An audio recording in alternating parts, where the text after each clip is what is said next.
Let's do this. Let's do this. We are live. It's Monday night. It's like Monday Night Football, except it's just Monday Night Kitchen Talk with Steve. I need the Monday Night Football theme song. You know that song? Anyway, I got the song in my head. Da da da da da da da da. It's Monday Night Kitchen Talk. Da da da da da. Boom boom boom boom boom boom. Monday Night Football. All right, it's just Monday Night Kitchen Talk. Surely you know that song, right? Boom boom boom boom boom. Boom, boom, boom, boom, boom. Oh, yeah, it's Monday night in my kitchen, ladies and gentlemen. Here I am in my kitchen. All right, there's Rosita. There's my coffee maker. And there you go, my oven. Monday Kitchen Talk for everyone watching. Just check in. I always just want to know your location and your favorite not too shabby. All right. And if you really don't know what to say, just type HI and hit enter. So at least I kind of know you're watching, you're there, you're listening. I know some people are at work and they kind of just watch. They turn the volume up. Sometimes they have to turn it off. There's a few people who've told me that. So welcome. Oh, the topic. I have a topic for today. It's called lesser. What did I call it? Lesser known Bike Across America stories. I'm going to tell some stories from my book, which tells the story of my first Bike Across America trip. Then I also have a little list here, a sheet of paper, and I might tell some stories from my second and third trip that are just a little lesser known. You know, I don't tell them as much. The topics don't come up that much. By the way, how's my hair look? Does it look okay? Sorta. I'm wearing my Keep Calm and Eat Green Chili t-shirt. I bought this in Taos, New Mexico at this t-shirt place. Keep calm and eat green chili, which is always great advice, isn't it? All right. Let me get a little drink here. Hello, the one person, two people watching. Nobody has commented yet. Please comment. Ask questions about biking across America, whatever. Or, you know, I'm sure I'll play some not too shabbies as well. So, let me just text a couple of my friends. Jeff, I am live streaming right now. Join us, ? Smiley face. Well, I got to text Jolene. Where's Jolene? Jolene, I'm live streaming right now. Join us, ? Smiley face. See how fast I am? I'm so good at this. You know? Jeremy, I am live streaming right now. Join us, ? Smiley face. Sorry, this is boring. All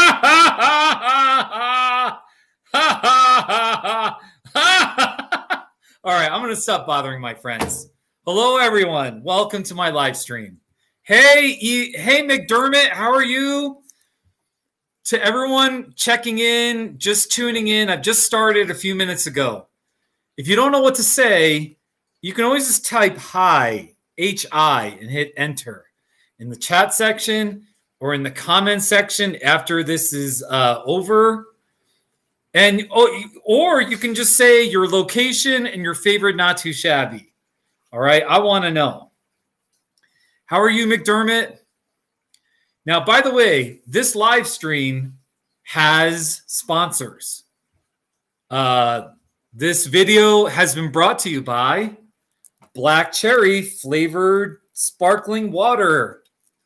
It's the best, except for white grape. I like white grape a little more, but Black Cherry is very good. We have more sponsors. My second sponsor is my mask. Don't be stupid. Wear a mask. Make sure it covers your nose and your mouth. Wear a mask. And a third sponsor. The third sponsor for my video is the baseball career of Joe Pepitone. Is anyone old enough to remember Joe Pepitone? I know baseball. He was before my time, or he was playing. I think he was playing while I was born. Yeah. Anyway, he played mostly in the 1960s mostly for the New York Yankees. And he played for the Houston Astros in 1970. Houston Astros. As of 1970, when he started in 1962, he had 166 home runs. He had a decent career.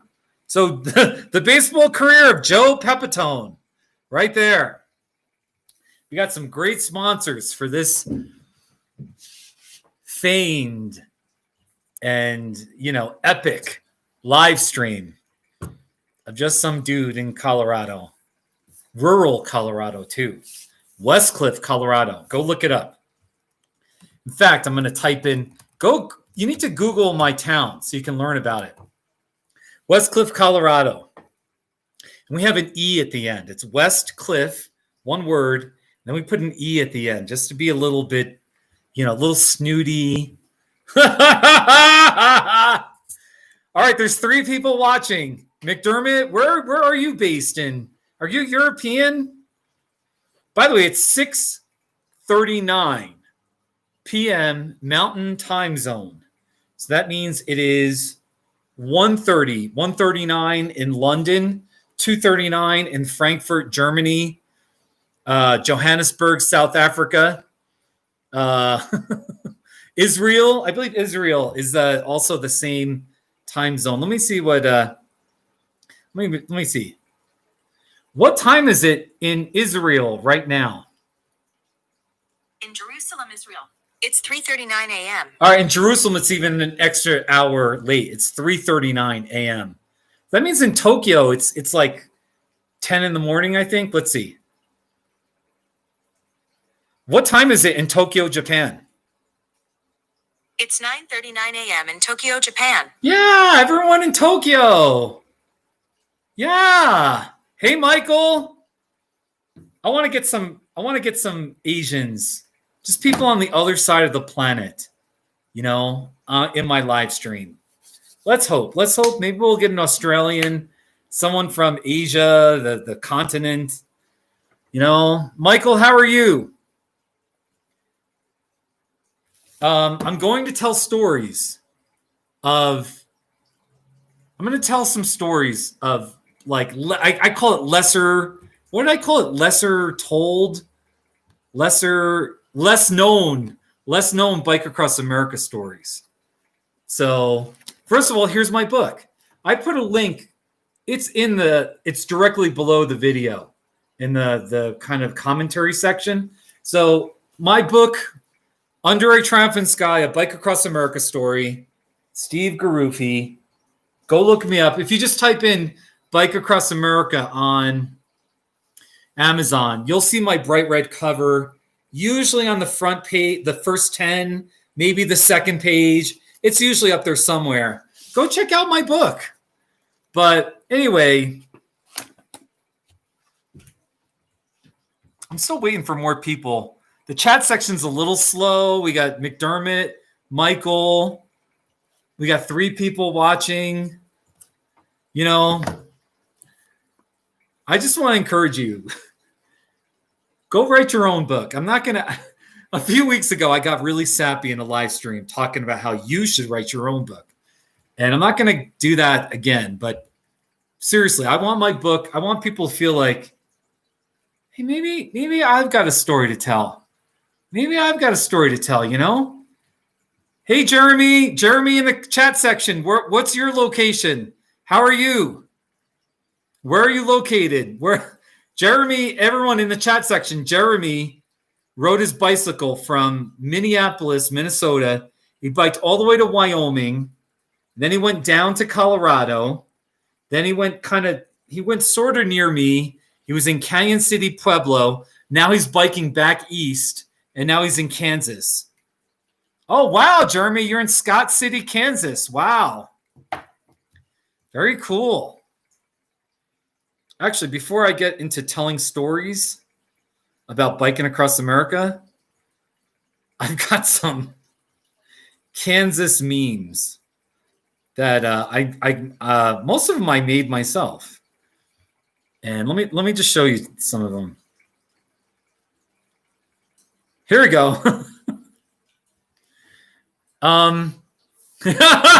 Here's a Kansas meme. I know some of these are. I hope nobody's from Kansas that's watching. Right, there's 4 people watching, 5 people watching. Hopefully, none of you live in Kansas. Welcome to Kansas, destroying people's will to live since 1861. Oh man.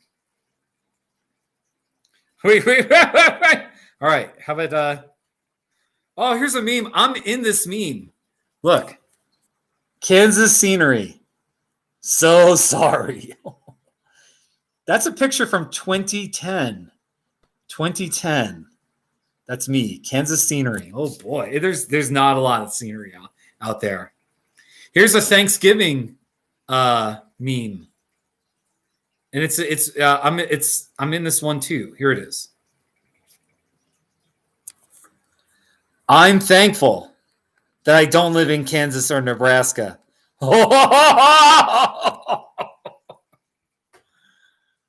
Jeremy, you rode 106 miles in Kansas with headwinds. Oh, that's hard, man. You're a stud. You're a stud. Here's another Kansas meme. Wow, this one. Woo. I live in Kansas. That's why I look this way. Oh, no, that's why I look like this. I live in Kansas. That's why I look like this. Oh, here's one with the Toy Story. Here's another Kansas meme. Thousands and thousands of square miles with no mountains or pretty scenery. Don't you want to live in Kansas? Look at the cowboy. He's like, no, I don't want to live in Kansas. Oh my gosh. So many Kansas. Oh, this one. Okay, I've got more Kansas memes. Wow, this one. Whew. You mean people live in Kansas by choice?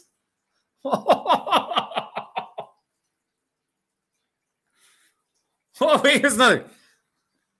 You mean we have to drive across Kansas again?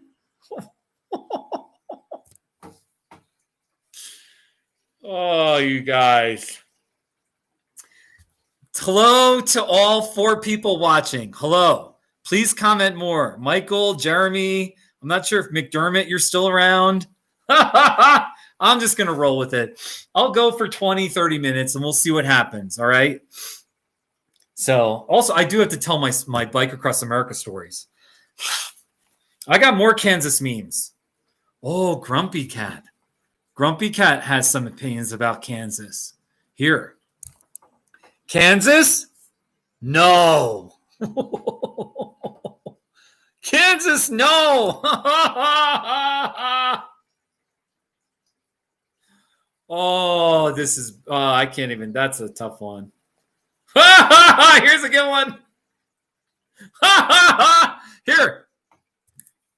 We're going to Kansas for our vacation? This better be a joke. He looks mean. He looks mad. Oh my gosh. So much anti-Kansas vitriol. I still like Grumpy Cat. Kansas? No. Here's another with Grumpy Cat. Here's another with Grumpy Cat. We're moving to Kansas? That's pet abuse. Oh my gosh. Oh, you guys. Oh, here's not. I got more. Here. It's this sarcastic Willy Wonka guy. All right. See, it's the Willy, right? The Willy Wonka. Anyway, it says, "You live in Kansas? Tell me about the oh so amazing scenery." That's the thing. People in Kansas, they actually think Kansas is pretty, which is a bunch of them.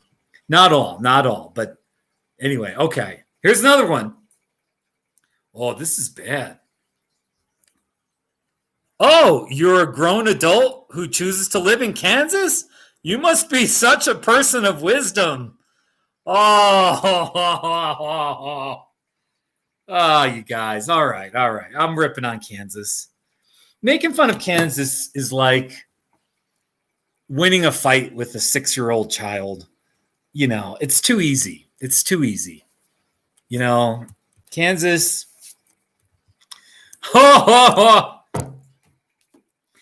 to all 6 people. There's 6 people in my live stream. Comment. Just go in the live chat and type hello or HI. Or tell me your location and favorite not too shabby. Okay? And if it's an interesting not too shabby, I'll tell the backstory on it or whatever. So today I did one not too shabby. My friend has a bright pink bicycle, and she told me she bought it at Walmart last year. And it's a pretty one. It's bright pink. So here it is. It's a bright pink bicycle. Not too shabby. Oh, yeah. Oh, yeah. And then a couple of days ago, let's see, what's today, Monday? 2 days ago, I did the video. I made a few with Jeremy when I met up with him in Pueblo. Here's a food truck. It's a toasted sandwiches food truck. Not too shabby. There you go. So we're down to 5 people watching. Please comment. Please say hello. Please like my video. Please tell me your favorite not too shabby. Does anyone?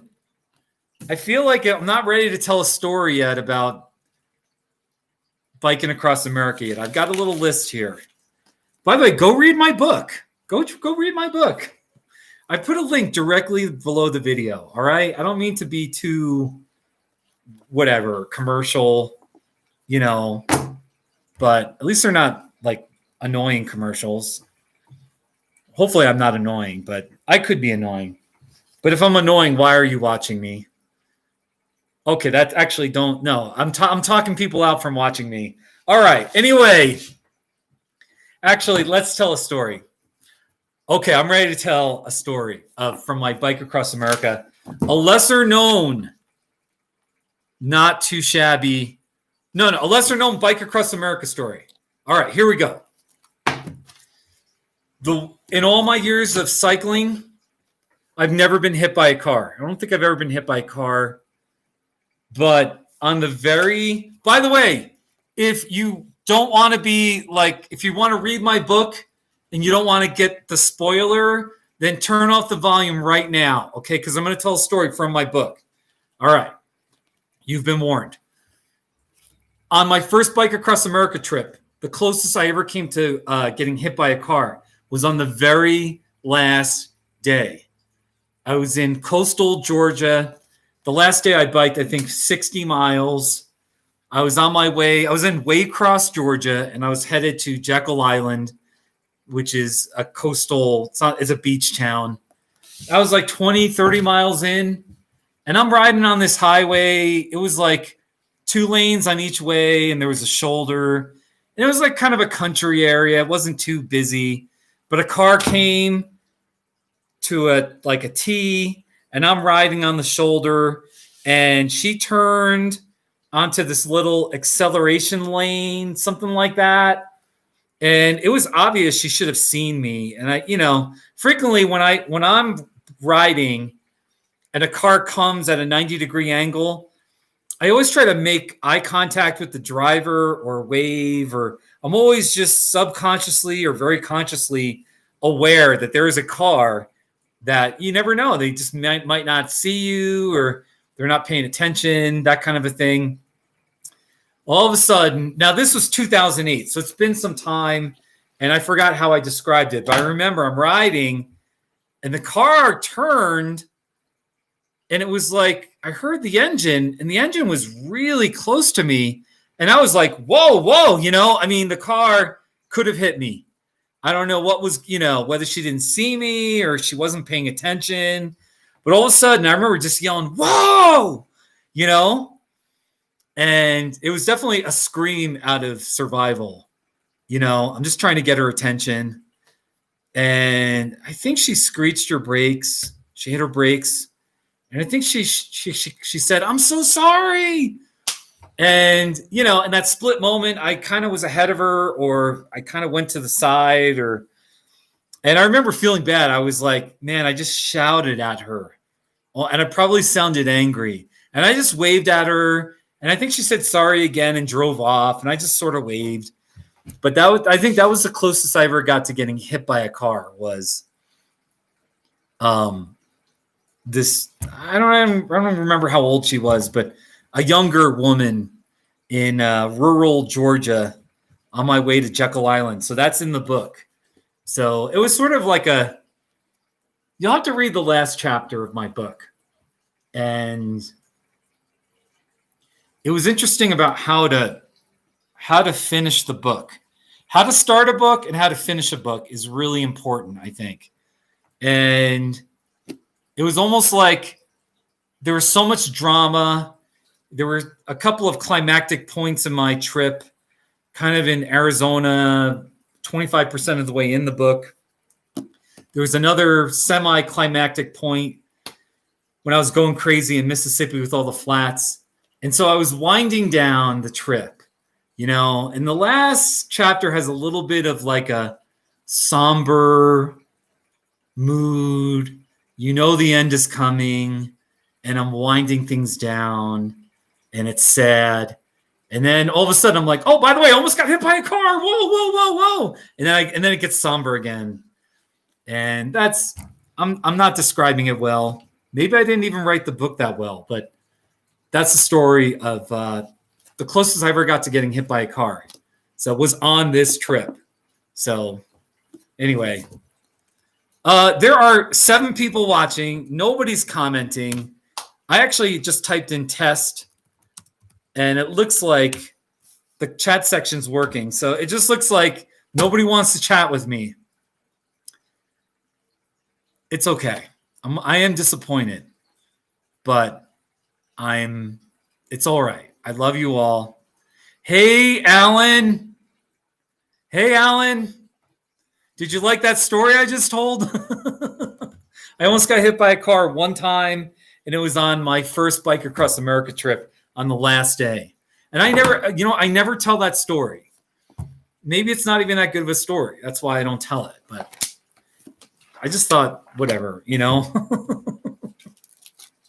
So anyway, Alan, I played those Kansas memes. I showed you my anti-Kansas memes. That didn't get a lot of reaction, but I'm trying. I'm just trying. Sometimes in life, you just got to try. You just got to try. You just got to show up. And you got to do your best, and good enough. If you can do good enough is better than nothing. So anyway, all right. I worked all day today. I saw 8. I'm a mental health therapist. I do individual counseling. I saw 8 people today. 8. 8? Oh, 8. There we go. 8. 5, 3. So I'm tired, but I just wanted to do a little, I don't know. So, yeah, Alan, you had some close calls biking on narrow roads. Yeah, you got to be careful. I always have a mirror now, a rear view mirror or a side view mirror. side view mirror that faces back. And it's just helpful if the road is busy, if the road is narrow, to where you're biking and you're just checking your side view mirror. You're just checking, and if a car's going to hit you, I don't even know if you see a car coming right at you, would you have the reflex to go off the road or whatever? But maybe you'd have at least a quicker reflex to wave something. So anyway, I've always thought about that with side view mirrors. Do they really help? On my third Bike Across America trip is when I started with the side view mirror. And after having it, I'll never go back to just not knowing what's behind me or having to duck and look, constantly turning your neck, looking. No way. So anyway, that's my story. I'm really thirsty. This is one of the sponsors of my video, Black Cherry flavored sparkling water. Another sponsor is my mask. Don't be stupid. Don't be selfish. Wear a mask. And lastly, another sponsor is the baseball career of Joe Pepitone. There he is. That's so random.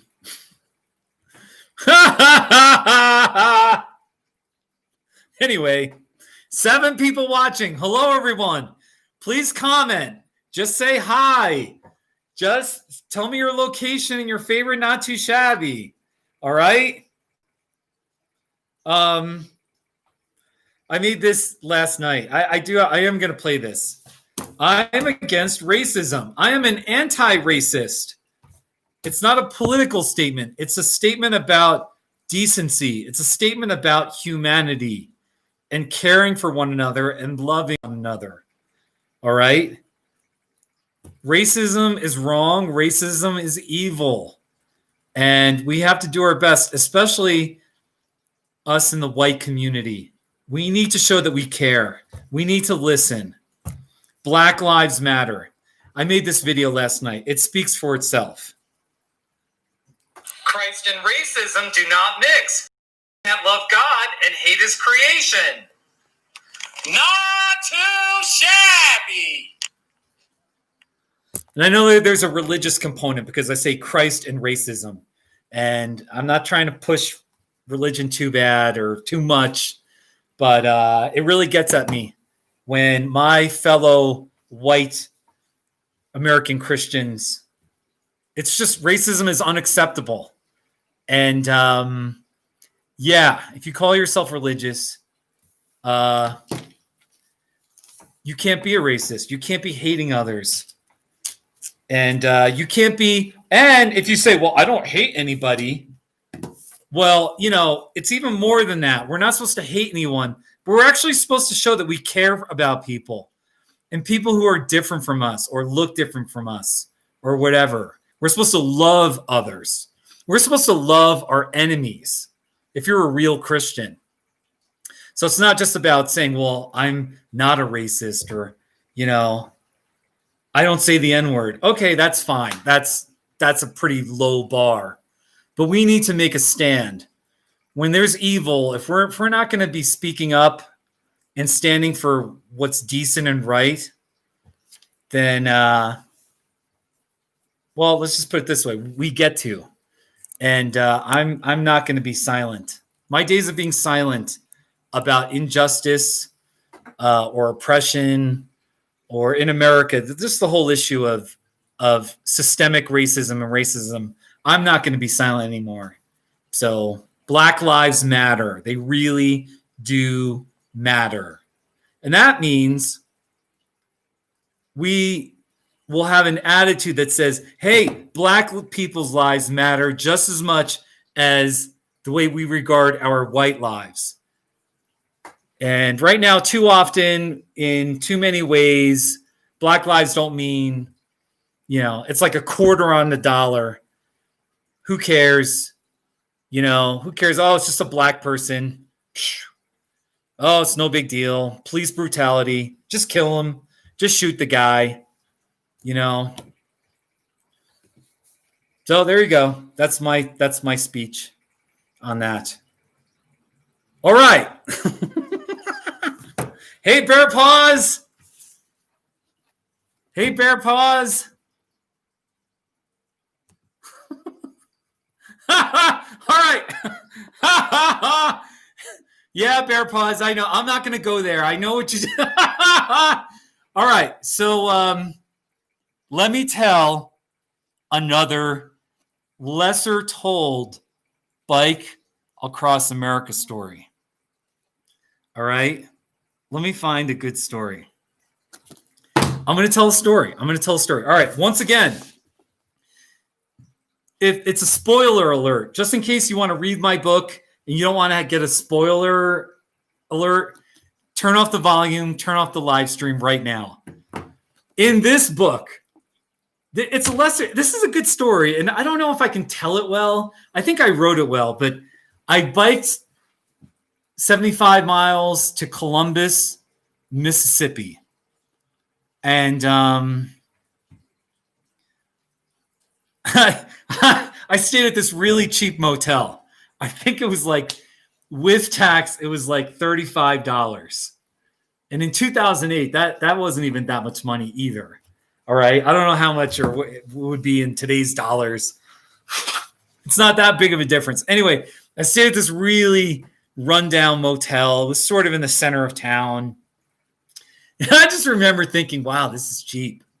But, cheap is good.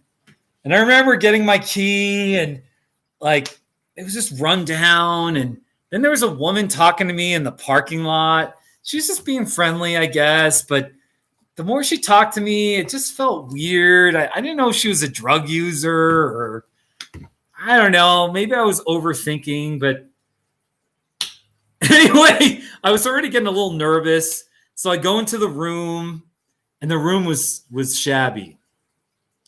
And I walk in, and there was like 2 pillows on the bed, but one didn't have a pillowcase.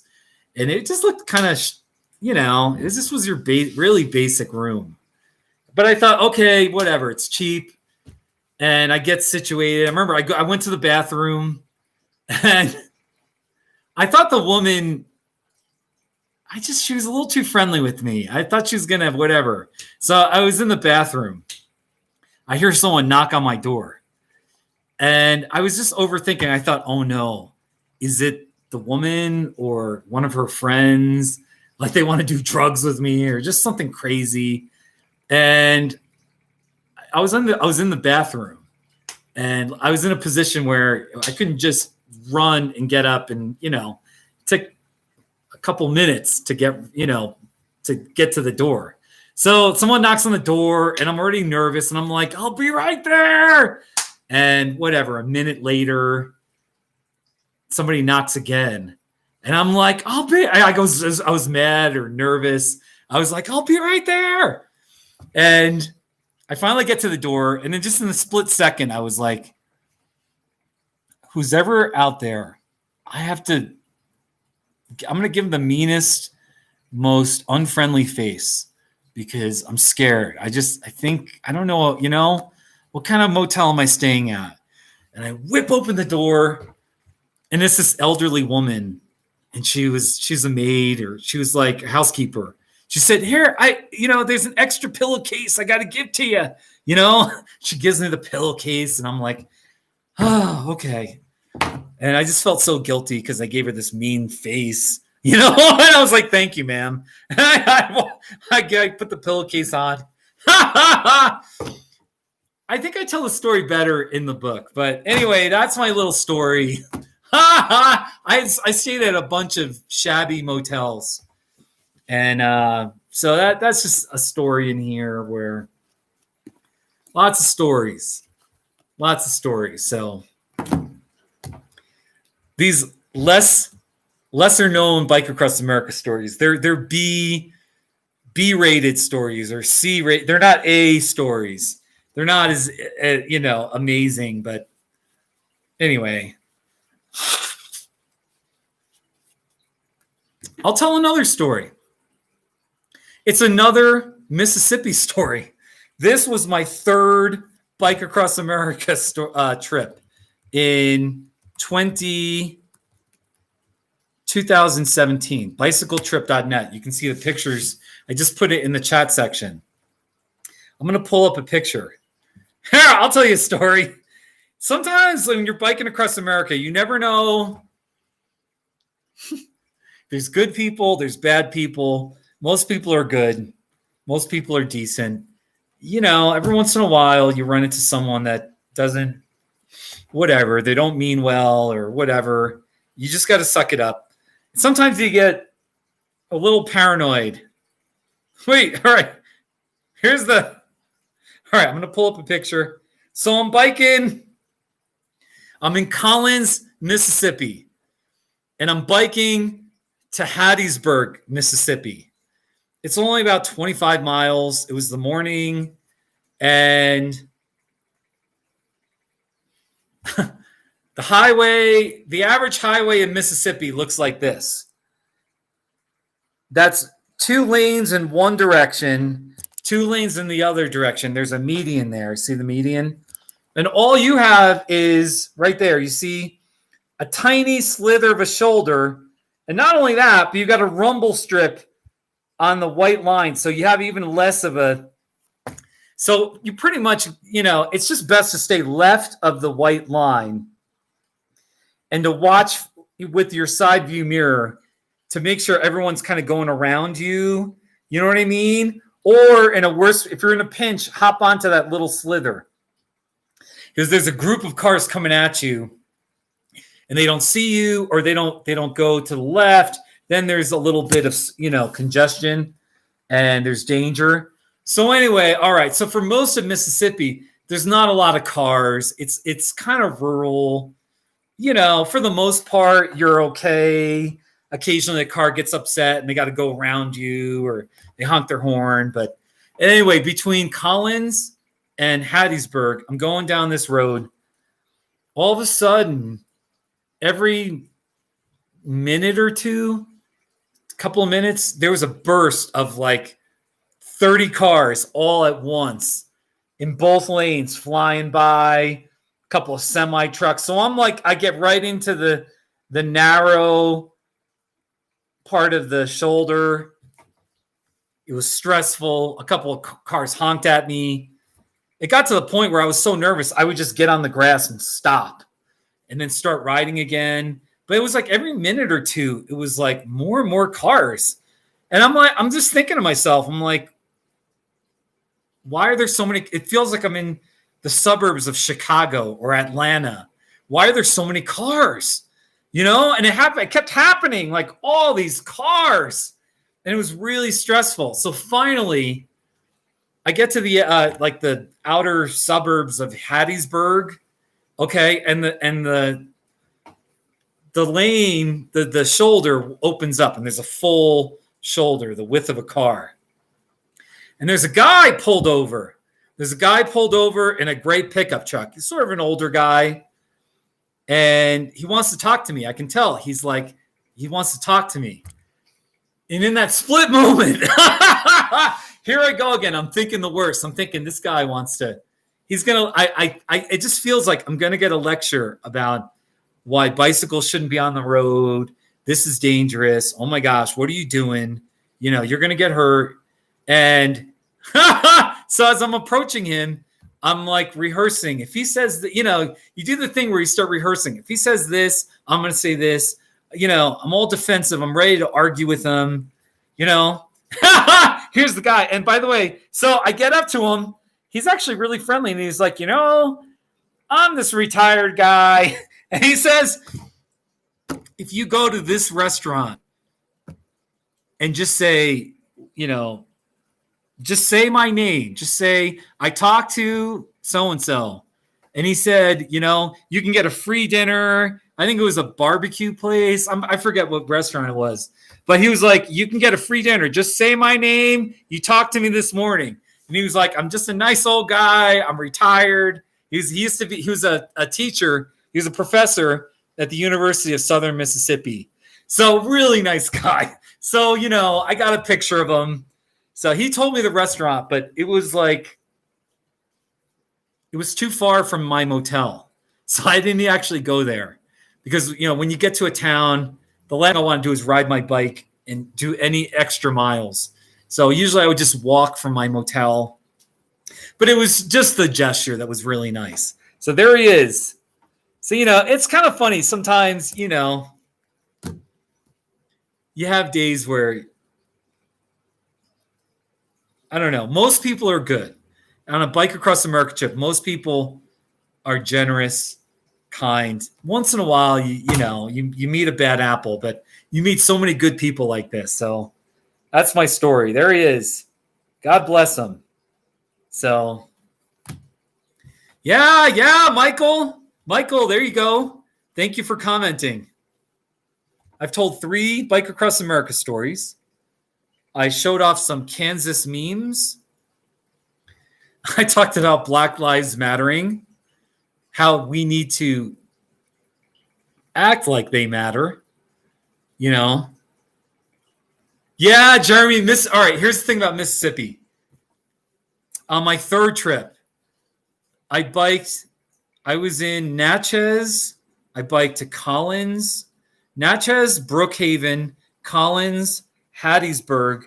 From Hattiesburg, I biked to Mobile, or the North Mobile, whatever that, somewhere outside of Mobile, Alabama. In 4 days, I think I counted about 20 times somebody honked their horn at me. Maybe 1 or 2, maybe 3 times I deserved it. You know what I mean? It was whatever. Maybe I was doing something wrong. All the other times, it was either somebody annoyed with me or they just don't, they don't see, they're not used to seeing cyclists at all. So they're just like, what the, why is this person here? Honk, or they just honk to warn me that they're passing when it's like, you got plenty of room, just slow down and pass me, If you're from Mississippi, I love you. I do have friends in Mississippi. Wait, let me see. My friend Kim Cooley. Kim, comma, this is Steve Garuffi, period. I am live streaming right now on my YouTube channel, and I'm telling stories about experiencing biking across America through Mississippi, period. You should join us, period. Smiley face. YouTube.com/kiss Cactus. Let's see if Kim Cooley comes by. Kim Cooley. Kim's a nice woman. Kudzu? What's kudzu, Bear Paws? My nose is itchy. Hold on, I got to blow my nose. And the only tissues I have are the toilet paper in my bathroom.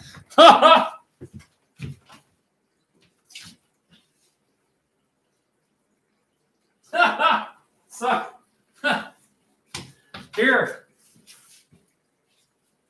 I've got my scented aerosol from the from the bathroom. Hawaiian breeze. Oh, that smells so good. Here. I'm going to spray that. Oh, actually, I shouldn't do that. It's going to get on my laptop. Wait. All right. Speaking of this, the Hawaiian breeze scented, I think I've done not too shabbies of everything in my house. I think I've done let's see, Hawaiian breeze, not too shabby. Let's see. Here, this scented Hawaiian breeze canister, I did a not too shabby of it a year ago. Well, I've had this for a year. I don't use that bathroom that much. That's why. It's Hawaiian breeze air freshener. Not too shabby. There you go. What do you think?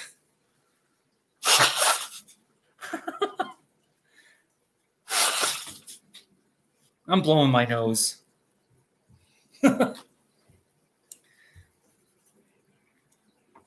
Woo! How's my hair look? Woo! We still have 7 people watching. We've gone for 45 minutes. What do you think about these Bike Across America stories? Are these okay? B-rated stories? I don't know.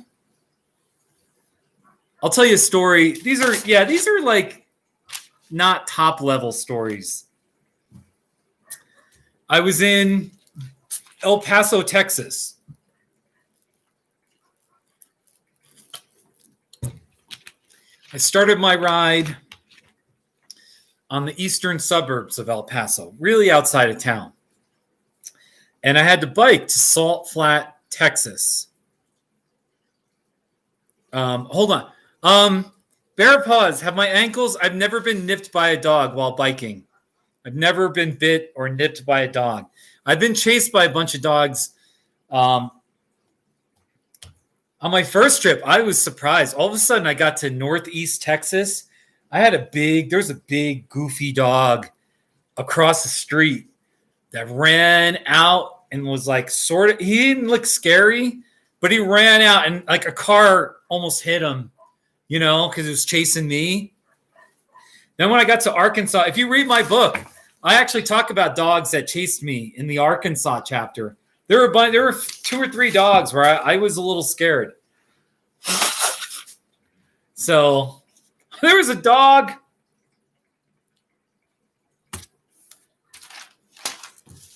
It's not much of a spoiler alert, but it is one.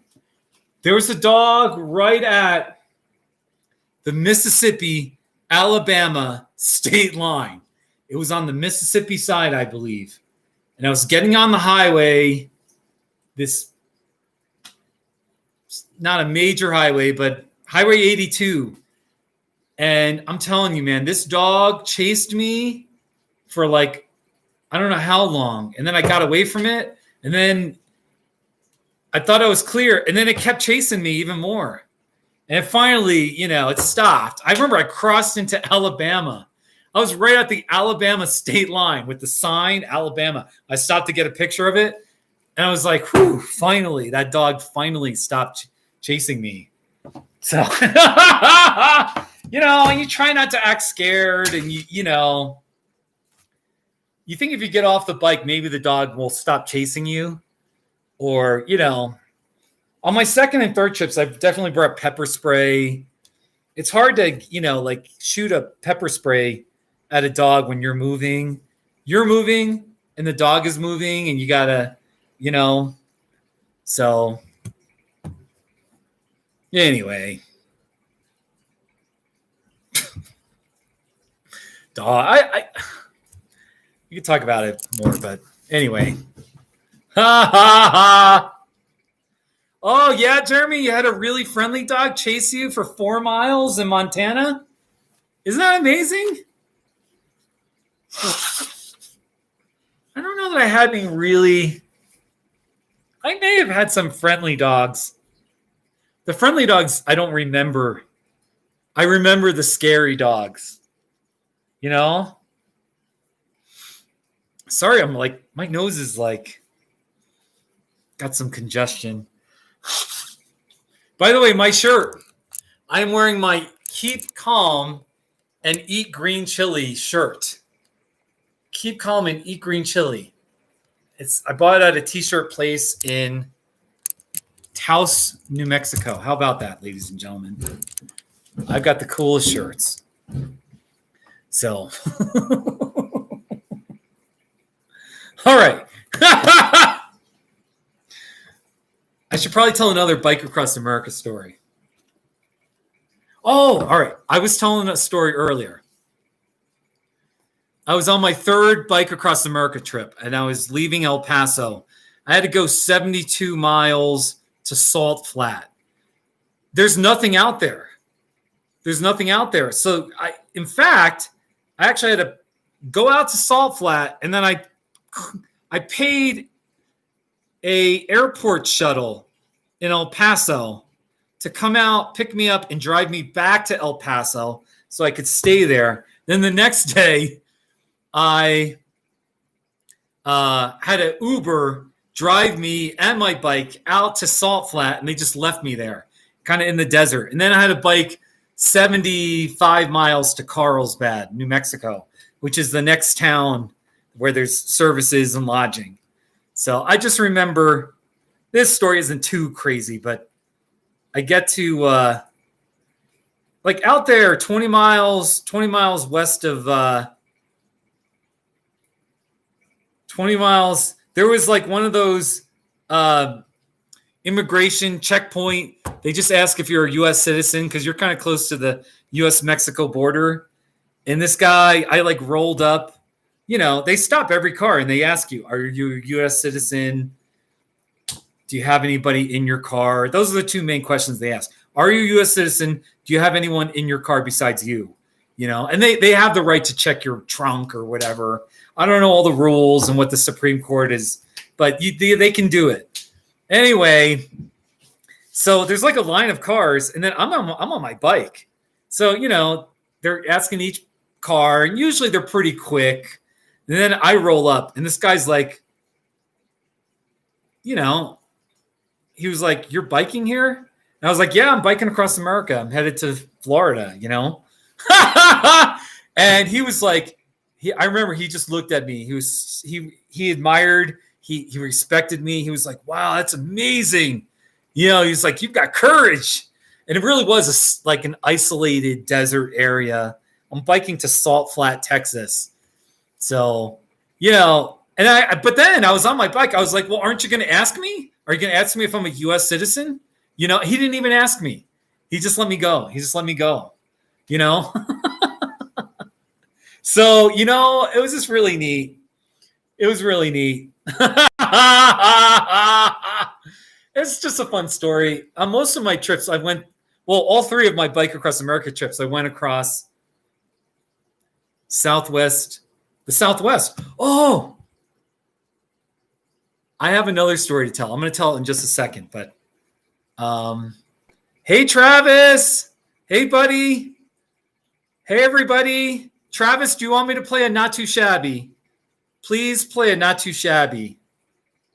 Or tell me a Not Too Shabby, and I'll play it for you. I'll tell the backstory. And by the way, Jeremy texted me and said, here's the Montana. Jeremy had a dog that ran with him for 4 miles. Here is the dog. That's the dog that ran with Jeremy for 4 miles. It looks kind of mean. It definitely doesn't look friendly. It's got teeth. But it was really friendly, Jeremy said. So there's the dog that ran with Jeremy for 4 miles.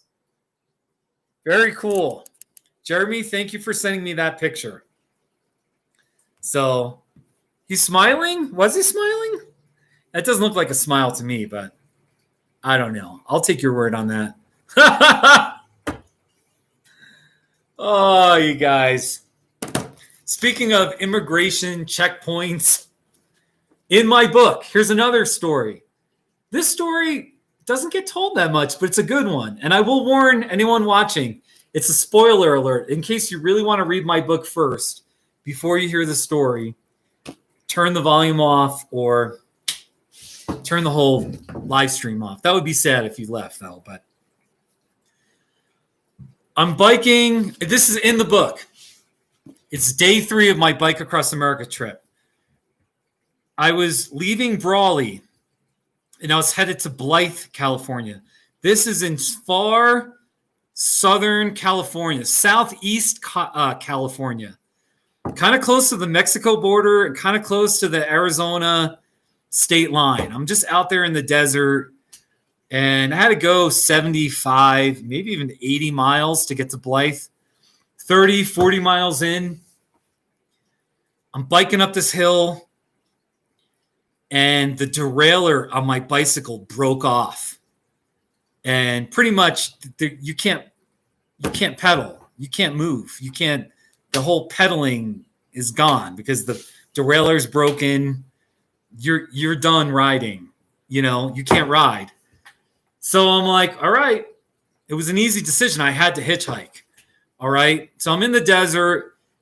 It's not super isolated. There were cars, it was like I'm on a two-lane highway. It's not a major highway, but it's like a highway where if you're in Brawley and you want to get to Blythe, it's the only way to get there.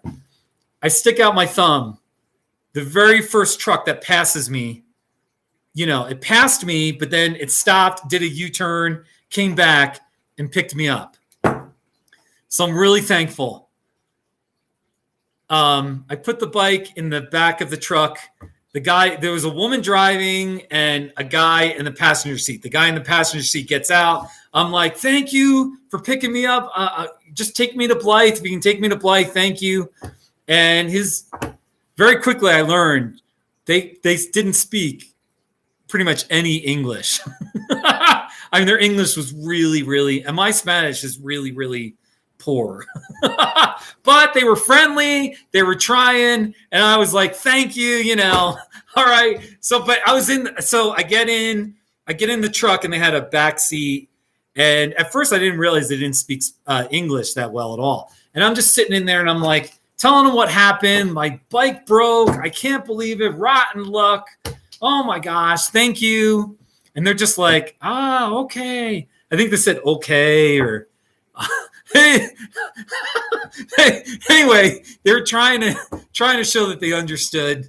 Probably my tone of voice explained what happened. Anyway, so very quickly I realized that we can't communicate, and it's okay. So they're actually just speaking in Spanish. We got 30 miles to get to Blythe, and but within a few miles, there was one of those immigration checkpoints. All right. Because you're kind of close to the border. And again, they do the same thing. Are you a U.S. citizen? Blah, blah, blah, So anyway, we pull up. And I'm like looking in, seeing them. And I could, I saw them. They pulled out their wallet or their purse. And they both pulled out. And I could see they had a card that said, whatever, legal resident or something that said like they're not U.S. citizens, but here's their documentation that like they're legal, they can be here. And they quietly just the guy comes up to the driver's side window and each of them just gives them their card, and then I was just sitting in the back, and then the guy was like, how about you, and he didn't say, are you a U.S. citizen? He just said, well, what about you? And I was like, well, I'm just hitchhiking. My bike's in the back, blah, blah, blah. My bike broke down, blah, blah. And I was just like nervous and I didn't know what to say. And he got a little annoyed. He seemed a little perturbed by me. And he said, well, are you a U.S. citizen? And I was like, yeah. And then, of course, he was like, all right, go, that's fine. I don't know how these little checkpoints do it, but the truth is, if you're white, you ask, they ask you, you say yes. Sometimes they might ask you, where were you born? And I'll say, New Jersey, I'll say the town, but anyway, so that's in the book. And it's just kind of funny because I was all stressed out. Anyway, so then we get to Blythe and I thank them. And so that's just a little story. So that was the just a little hitchhiking story, and then I had a busted derailleur in Blythe, California. Excuse me, I burped there. So go read my book and you can read about how I got the bike fixed in Blythe, California. All right. So yeah. Hey, by the way, this is funny. I'm telling stories and the people in the chat section are just talking amongst themselves. Travis, Michael, Bear Paws, Jeremy. That's fine. I just appreciate people watching this live. And then people do watch this afterwards. I think most people will get some kind of notification. And so that people can watch it afterwards and do comment. Please comment in the comment section if you're watching this after the fact. Give me your favorite Not Too Shabby, your location, a comment about my stories I'm telling. Just say hello or hi. I like cookies. Just whatever. I have sponsors. This video has been brought to you by Black Cherry, sparkling flavored water. Also, my mask. Don't be stupid. Don't be selfish. Wear your mask. Also, the baseball career of Joe Pepitone. Right there.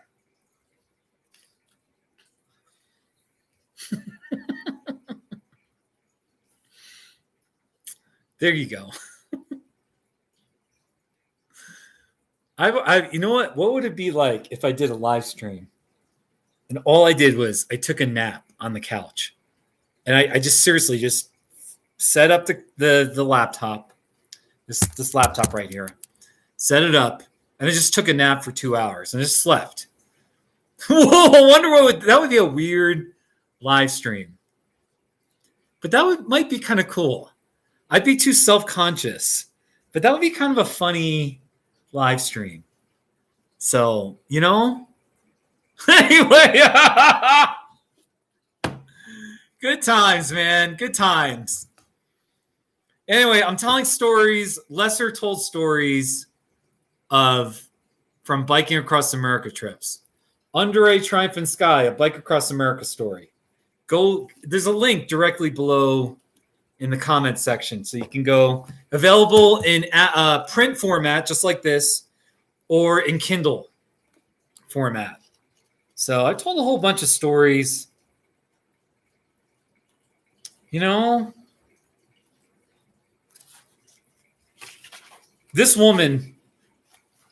a woman in Phoenix, Arizona. She worked behind the desk at a Motel 6 in Phoenix, the one on Bell Road. The Motel 6 on Bell Road, just a little bit east of I-17. All right? And I remember I kept in touch with her. I had her email. I had my journal. And I remember I emailed her like two years later. And I had a journal with photos. And I emailed her and I said, hey, I just want you to know I remember you. And here's the picture I have of you. And she wrote me back and she said, I definitely remember you. And she told me, I inspired her to follow her dreams and to be brave. She said some really nice things to me, this woman. And it was really touching. So I think she's just a nice Hispanic woman. Really cool. And you know what? I stayed at that Motel 6 on Bell Road, just east of I-17. It's not the greatest. It's an okay area. It's okay. I've stayed there before, and I stayed there 2 years ago, and I don't believe she was still working there. I didn't ask, though, but she definitely was not working at the front desk.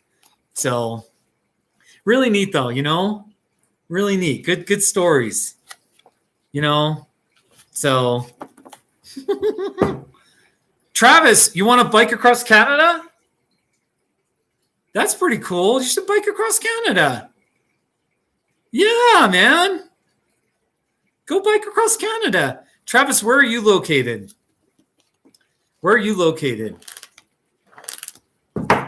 So, Bear Paws, are you still around? Where is there? I'm running out of steam. I've gone for 1 hour and 4 minutes. And Saskatchewan.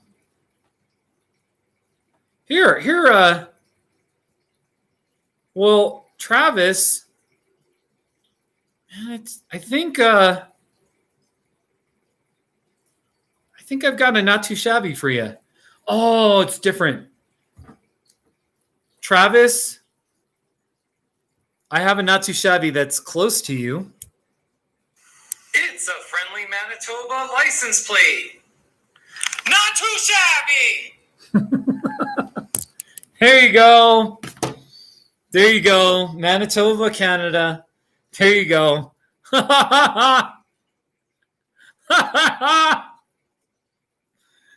Oh, you guys.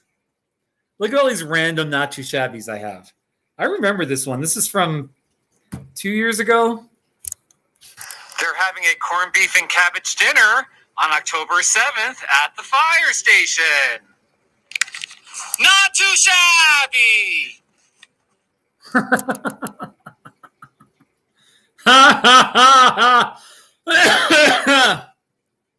How about an abandoned... Wait. Butternut squash. I don't remember. I don't remember. Well, here it is. It's a butternut squash. Not too shabby.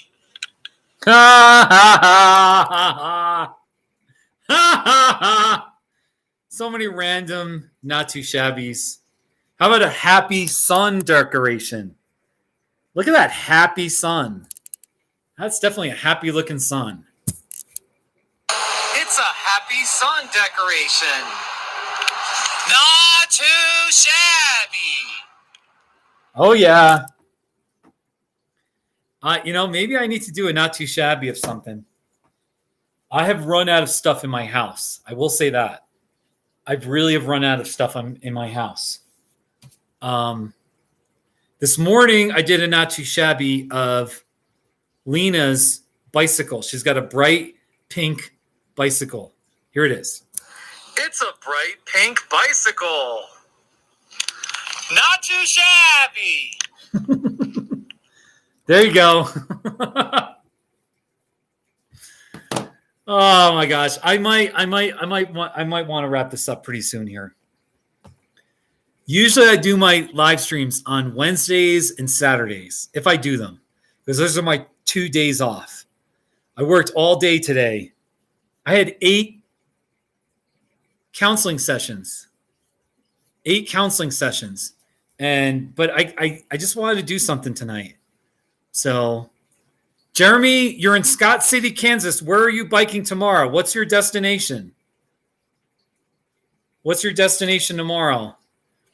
Everyone, Jeremy is doing a bike across, well, he's not quite biking across America, but he biked from Minnesota to Colorado, and now he's biking back to Minnesota. And he was in Pueblo, Colorado on Saturday. I met with him. I took him to Colorado Springs. We just hung out. We went to Chipotle. We drove in the mountains a little bit. We talked.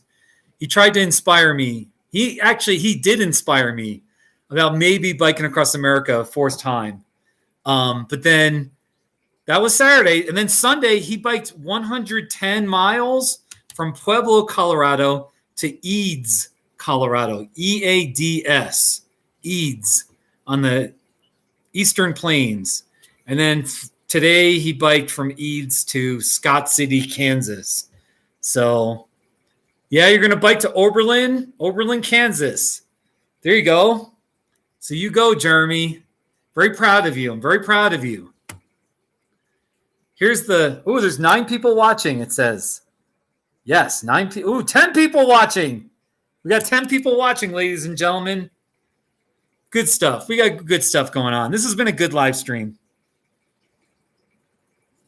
The last B-rated or C-level story on my list is, I guess I got to tell it. We got to finish out this live stream on my second Bike Across America trip in 2011. There was a day where I was in Alamogordo, New Mexico. And there were mountains to the east of Alamogordo.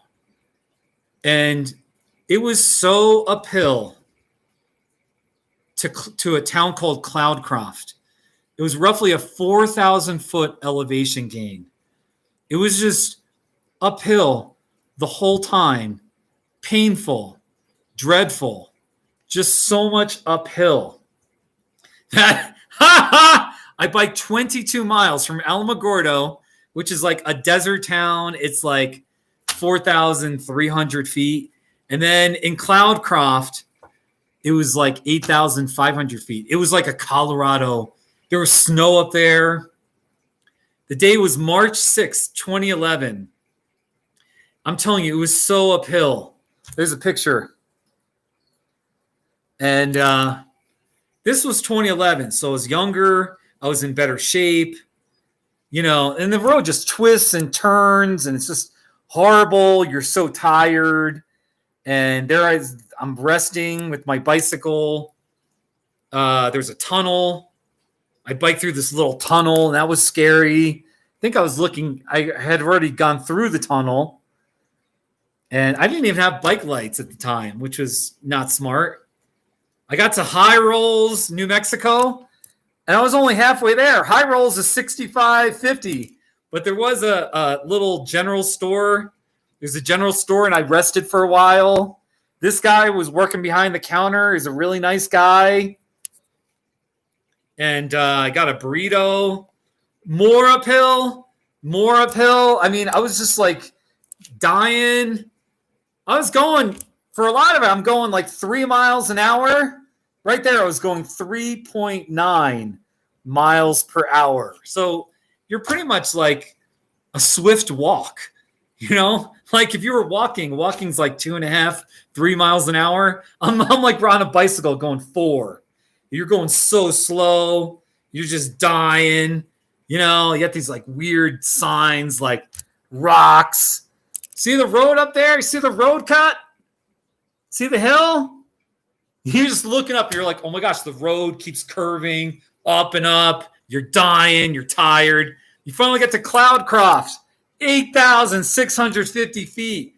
And there's a sign. Alamogordo, 4335. Cloudcroft, 8650. Steep grade, 6%.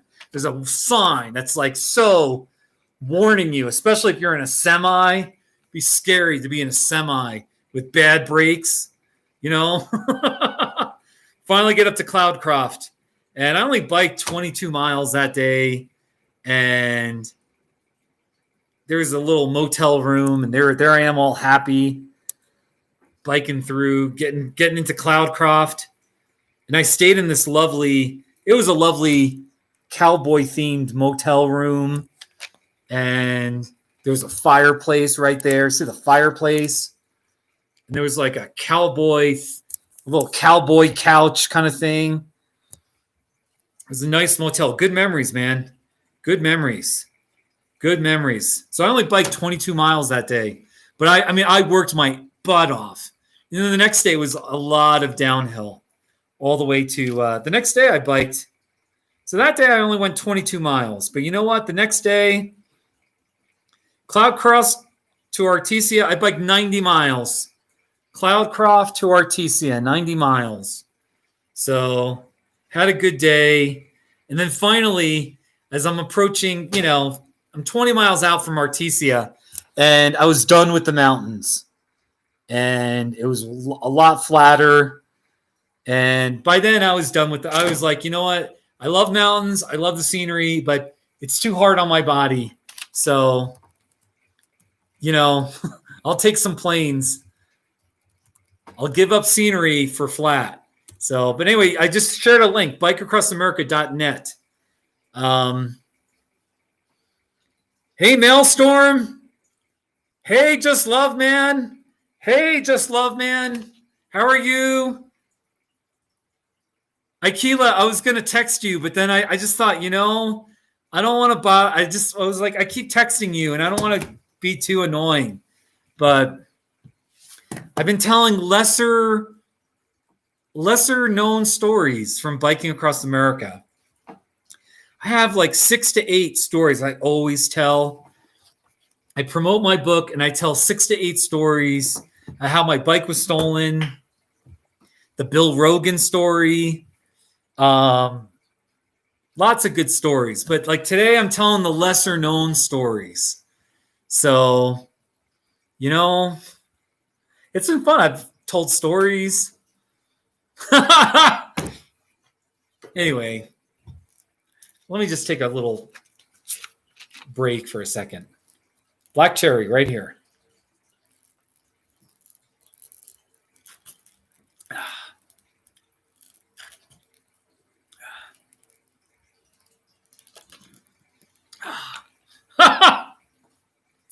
Did I buy another metal cactus? I did not. I haven't bought a new metal cactus in a few weeks. I did a live stream with my I'll play a metal. Here, I'm going to play one of my metal saguaro. Here's one of my let's see here. Here's one. I love my metal saguaro cacti. It's a metal saguaro cactus. Not too shabby. Oh yeah. Oh yeah. Ha ha ha. Ha ha. Just love, man. What was the most surprising thing from my trip? The most surprising thing? I've done it 3 times, so nothing surprises me anymore. Maybe the most surprising thing. I don't know. The problem is I know too much about bike. Nothing surprises me anymore. You know?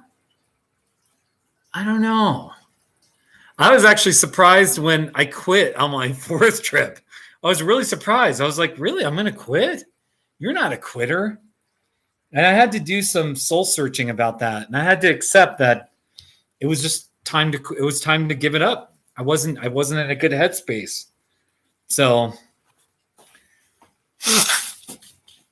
I don't know. Surprising. I will say, actually, let me just tell one other. Look, I'm just telling all of these lesser known stories. Now, my Facebook like page and my Twitter page, I have this photo of me.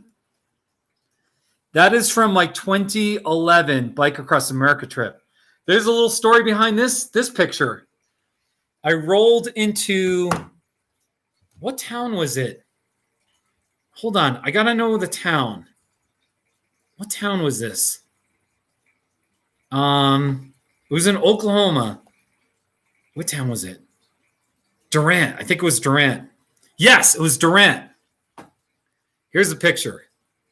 Anyway, it was a really windy day.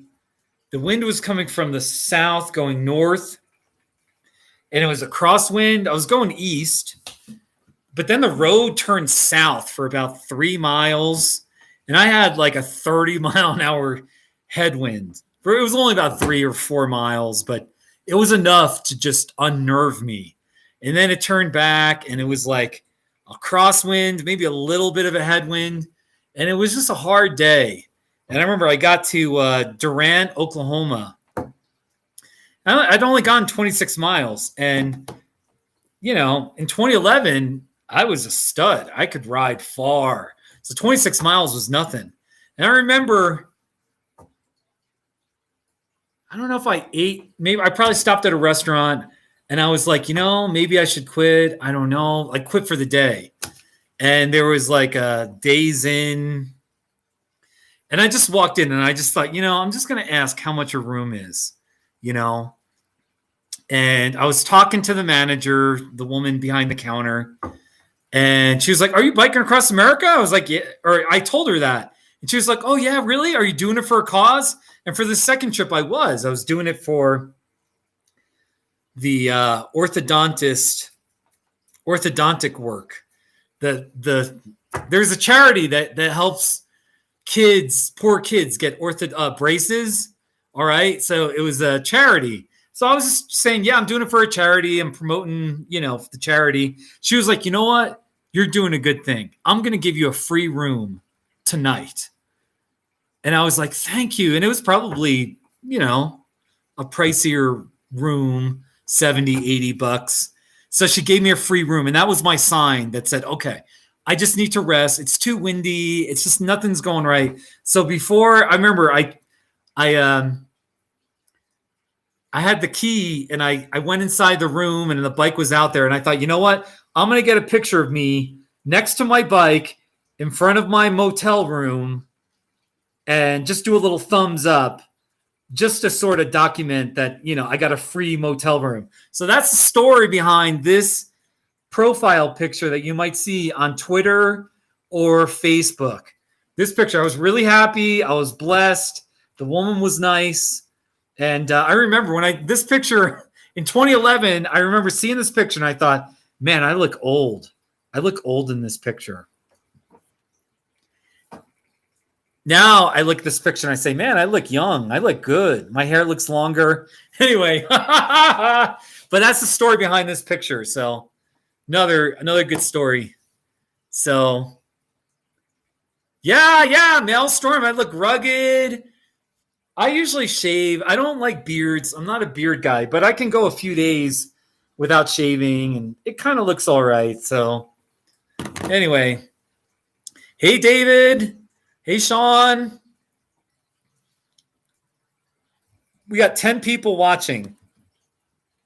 This is amazing. We've gone for an hour and 20 minutes. So, Akila, do you have any more questions? That was a good question. All these little stories. All these stories, you know? Good times. Good times. I'm one of these people that I love the smell of fresh pages in a book. Ah.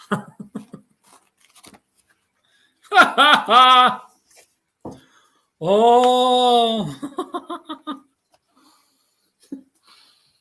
I'm sorry. I will tell one more story. I'm going to tell one more story. And this one actually, I forgot about this story. There is the second to last chapter. Sorry, I keep smelling the book. All right, sorry. There's one more story I want to tell. And this one I really have forgotten about. I don't think about this at all. Talk about underrated. Talk about lesser known. And again, warning, this is a spoiler alert. In case you want to read my book, turn the volume off because I'm going to tell a story in the book. There's a chapter called Keep Riding East. It is the second to last chapter in the book. So on my first trip, I remember my friend Jason Friesma. I've lost touch with Jason. I believe he lives in Woodland Park, or he did 10 years ago. He was a fellow therapist. Jason. So I remember in Texas, I called him once in a while, for moral support. And he was a nice guy. And I remember one time in East Texas, or it was in Graham, Texas, I called him. It's in the book. I called him and I was like, I was having a hard day. And I was like, Jason, I was a little bit in a down mood and I was biking across America. I said, it's not that great. I'm not having that much fun these days. I'm just trying to get to the end. And he was like, Steve, come on, you got to have a better attitude. He was, and I was like, all right, you're right. I'll try to have a better attitude. And he just said, so he tried to say some encouraging things. And, so I remember another time he left me a voicemail. I forget when. Anyway, so Jason was his friend. All right. Once in a while, I talk to him. So by the end of the book, this is near the end of the book. I was in Southwest Georgia. I was in Georgetown, Georgia, which is like, you'll have to look it up, but it's like Southwest. And all right, so I'm not telling this story that well, but the first day I crossed into Georgia, it was a tougher day. There wasn't a lot of shoulder. Okay. And it was unnerving a little bit. And a dog chased me. I was in Cuthbert, Georgia. There's a dog that came at me. It wasn't that scary, but it bothered me. There was a truck that slammed its horn I was so far to the right. There was a wide shoulder. There's a truck that just slammed his horn just for the sake of, spiting me. And then I think there was a second time. I forget. Maybe there was two trucks that slammed their horn, and I was really unnerved. And then I got a flat tire. And there's actually part of the story is I actually, for one of the trucks that slammed their horn, I caught the back. It was Southern Ag Carriers was the name of the company. Southern Ag Carriers. It's like a trucking company. Southern Agriculture. I called and I said, I want to complain about your truck.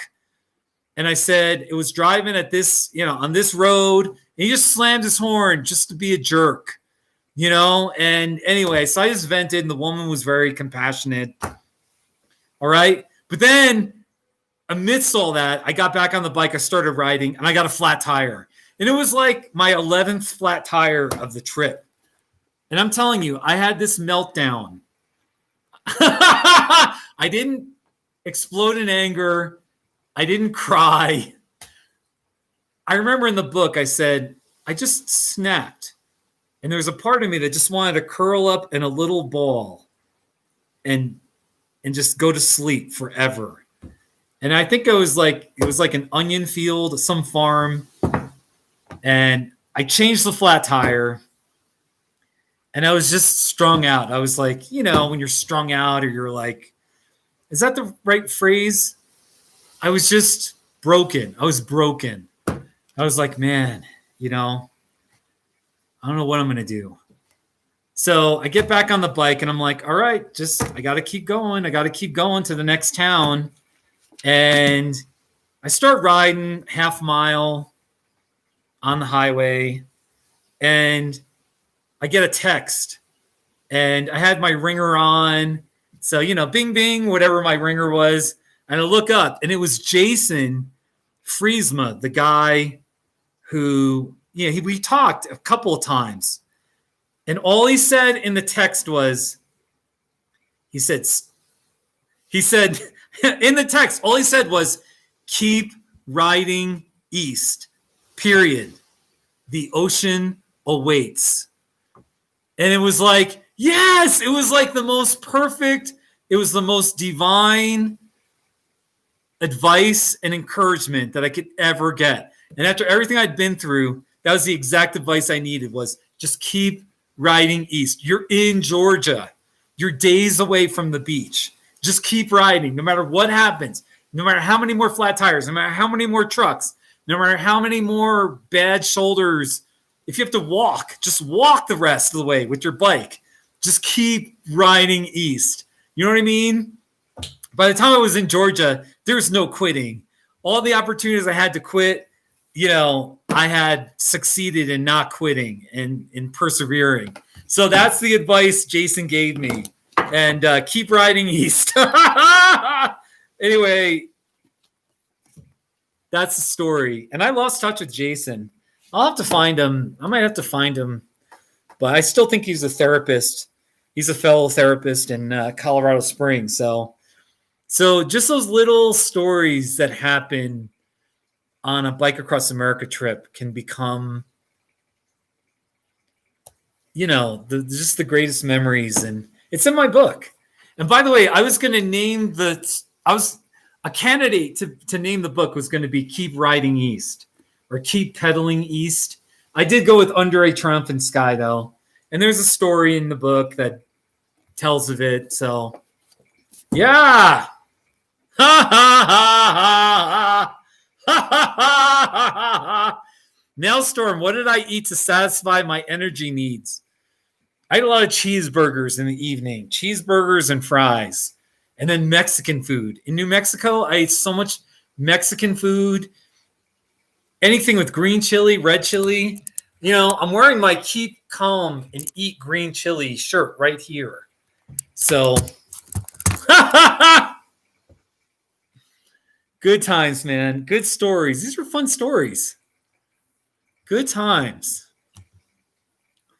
Good stories. This is good, man.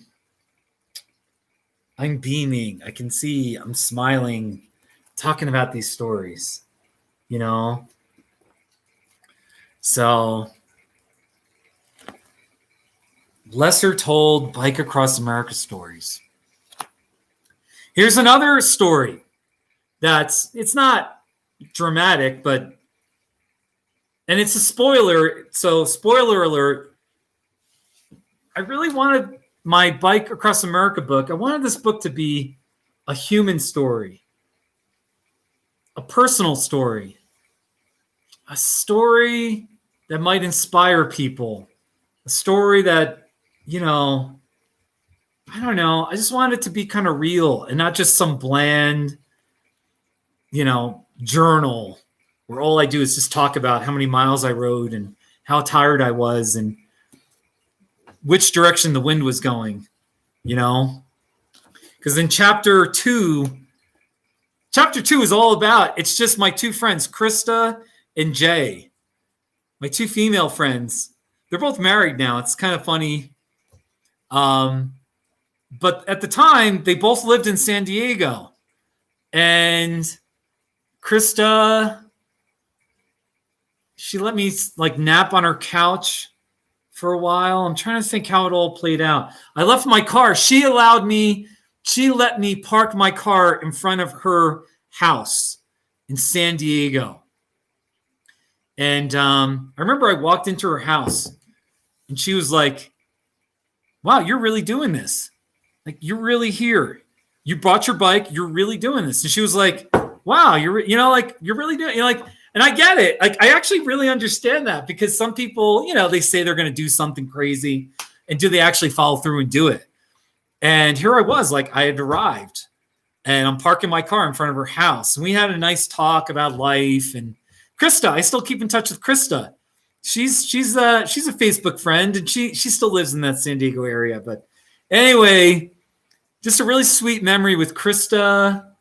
And I forget what we did. It's in the book, though. It's in the book. And then later that night, I met with Jay. Jay's an old friend from Manitou Springs, Colorado. She lived in Colorado with me. We were neighbors. And I hung out with her and her roommate, Lisa.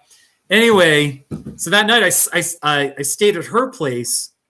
And the next morning, she took me to the beach, and she was the one that took pictures of me at the beach. And just some good memories talking it. So in that chapter 2, me and Jay, we went out to eat the night before my trip, and we went to a Chinese place, Panda Express. I forget where it was, or maybe it was Chipotle. Anyway, I remember we had some good conversation about, she remembers when I was first starting to ride a bicycle and my failed bike across America trip, my failed bike across Colorado trip. This happened in 2008. In 2002, I attempted to bike across Colorado and I failed miserably. I was a rookie. I had very little cycling experience. It was just a mess. And halfway across the state, I got a couple of decent rides in, but halfway across the state, I called Jay and I was like, Jay, I'm in Johnson Village, which, if you know Colorado, it's just outside of Buena Vista. And she picked me up. She drove an hour and a half from Manitou Springs to Johnson Village, picked me up. And, it was a respectable first try, but I was not prepared.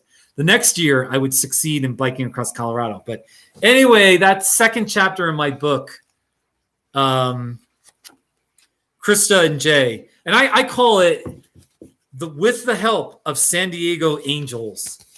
With the help of San Diego Angels. So Krista and Jay are my two angels in my book that really, they helped me. Without them,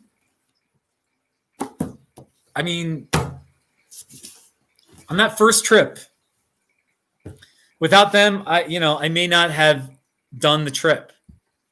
I'm not sure what I would have done, so good stories, man. Good stories. So,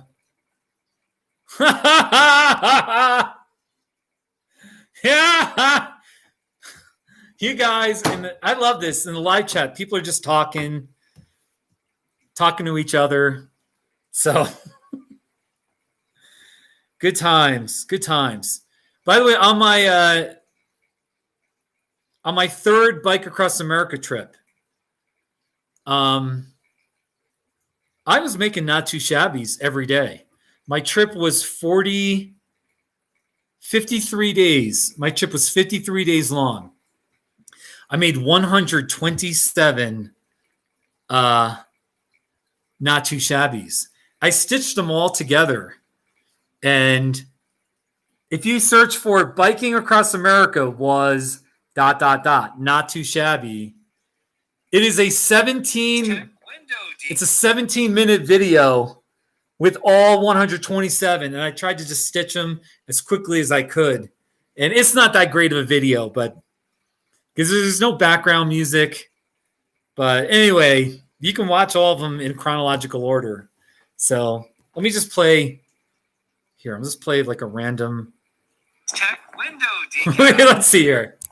$5.95 a pound. Not too shabby. I was in Louisiana. It's the welcome to Mississippi sign. Not too shabby. It's day 40 of my Bike Across America ride. Not too shabby. It's a chamomile and honey body bar. Not too shabby. It's my pepper spray canister. Not too shabby. It's the habanero Mexican grill. Not too shabby. Get a no-fault divorce for $600. Not too shabby. It's the University of Southern Mississippi. Not too shabby. It's the Alabama state line. Not too shabby. On and on it goes. On and on it goes. So you can watch that sometime if you want. So there you go. All right. I am signing off. It's been a lovely evening. Thank you. Thank you to everyone who's watched. Michael, Sean, Nailstorm, Bear Paws, David, some of the people early on. Thank you for watching. My sponsors, my black cherry drink, my mask. Don't be stupid. Don't be selfish. Wear your mask. And then also the baseball career of Joe Pepitone. Those are my sponsors. Go read my book. Go read my book. Read the like, you know, the introduction section. Read the reviews. Read the good reviews. Read the bad reviews. Go read them. Go get my book. There's a link directly below. All right. And on Amazon, you can pick it up. All right. So really, though, thank you for watching. I'm going to close with a not too shabby and lesser told Bike Across America stories. Let me find something here. I'm trying to find a bike.